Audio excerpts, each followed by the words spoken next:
ராதாபுரம் முப்பெரும் தேவியர் பத்ரகாளி அம்மன், முத்தாரம்மன், உச்சிமகாளி அம்மன் திருக்கோவில் கொடைவிழா வருகின்ற மே மாதம் 20 மற்றும் 27, வைகாசி முதல் செவ்வாய் மற்றும் 2ஆம் செவ்வாய்க்கிழமை ஆகிய நாட்களில் நம் முப்பெரும் தேவியர் கொடைவிழா சிறப்பாக நடைபெற உள்ளது.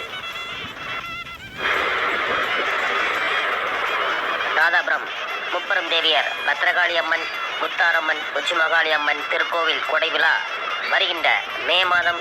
20 மற்றும் 27, வைகாசி முதல் செவ்வாய் மற்றும் 2ஆம் செவ்வாய்க்கிழமை ஆகிய நாட்களில் நம் முப்பெரும் தேவியர் கொடைவிழா சிறப்பாக நடைபெற உள்ளது. ராதாபுரம் முப்பெரும் தேவியர் பத்ரகாளி அம்மன், முத்தாரம்மன், உச்சிமகாளி அம்மன் திருக்கோவில் கொடைவிழா